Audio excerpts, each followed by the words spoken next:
एक समय की बात है। एक बार गौतम बुद्ध अपने शिष्यों के साथ सभा कर रहे थे।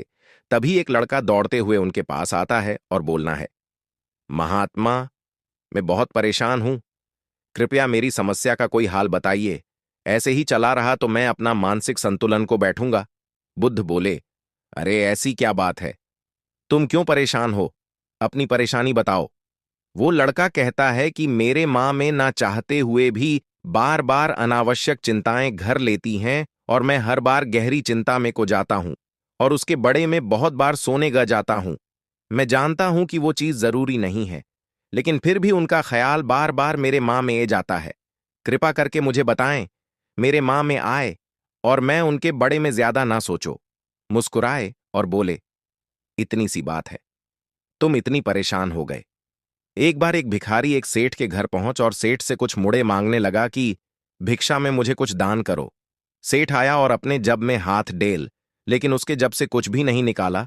उसने दोनों ओर जब में हाथ डालिए, फिर भी उसकी दोनों जीजी से कुछ भी नहीं निकाला। फिर निरसा होके घर में चला गया। घर में यादव से कुछ दिखाई नहीं दिया। तत्पश्चात उसने अपनी पत्नी को आवाज लगे, अरे सुनती हो, देखो भिखारी आया है, कुछ हो तो इसे दे दो या खाना मिला दो। लेकिन कोई भी आवाज नहीं आई। अंदर जाकर देखा तो उसकी पत्नी घर पे थी। ने उसको कुछ समझ में नहीं आया। उसने क्या किया, बगल में थाली पड़ी थी, वो थाली को उठाया और उसे भिखारी को दे दिया। खुशी खुशी चला गया। तो उसने पत्नी से बोला, तुम कहाँ गई थी? भिखारी आया था, मुझे कुछ दान देना था, लेकिन मेरे पास कुछ था ही नहीं। तो पत्नी ने पूछा, फिर तुमने धन में क्या दिया? उसने बोला कि यहां पे एक थाली राखी हुई थी, मुझे कोई और वास्तु नहीं मिली, इसीलिए मैंने वो थाली उठा के उसे भिखारी को धन में दी थी। पत्नी चिल्लाने लगी, अरे तुम्हारा दिमाग खराब हो गया है क्या? तुम पागल हो गए हो?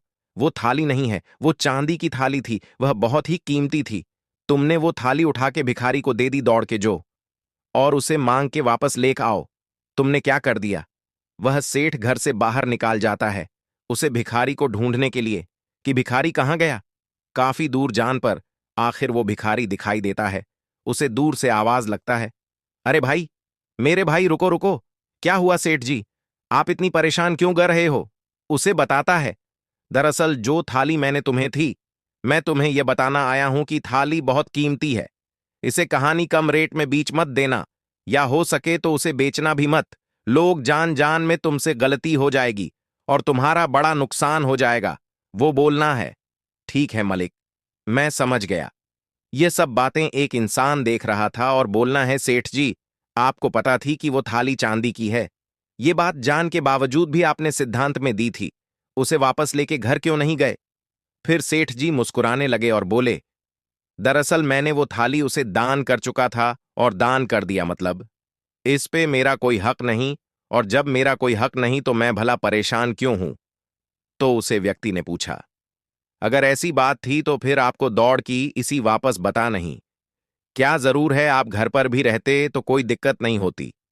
सेठ जी ने फिर जवाब दिया, दरअसल मैं चाहता था कि चलो मेरे नुकसान हो तो हुआ, लेकिन आगे उसे गरीब भिखारी का नुकसान ना हो, क्योंकि अगर इस बात पता नहीं होती तो उसे कम दम में कहानी भी सकता था।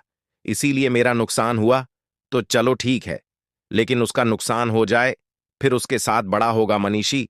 बात है परेशान राहत है। माँ को नुकसान बता दो, माँ को कोई गलती बता दो, नुकसान बता दो, और बार बार इसके बड़े में सोचता है। इसलिए मैंने भिखारी को बात बता दी। फिर गौतम बुद्ध ने बोला, समझे माँ, ऐसे ही माँ, बस अनावश्यक चीजों से परेशान राहत है। तुम बहुत ज्यादा सिर्फ उन बटन को ही सोचते हो जी। बटन का तुम कोई हाल नहीं निकाल सकते। बहुत ज्यादा सोने से समस्याओं का हाल ही मिलता। तुम बस उन्हें सोचकर चिंतित रहते हो। इसीलिए अनावश्यक चीजों का बोझ हटाना हो तो माँ को यकीन ही देना सीखो कि दरअसल कुछ नहीं हुआ है। जब माँ चिंता में हो जाता है तब तुम सही गलत, सच झूठ की तुम्हें समझ नहीं होती। फिर तुम गलत फैसला लेते हो। इसीलिए अनावश्यक चिंता करना छोड़ देना चाहिए, तुम्हारे लिए लाभदायक नहीं होता। बाकी कहानी कैसी लगी आप हमें कमेंट बॉक्स जरूर बताएं। किसी भी तरह का सवाल है तो आप हमें कमेंट बॉक्स में पूछ सकते हैं। तब तक मिलते हैं हम आपसे एक और कहानी के साथ अगले दिन। धन्यवाद। संगीत।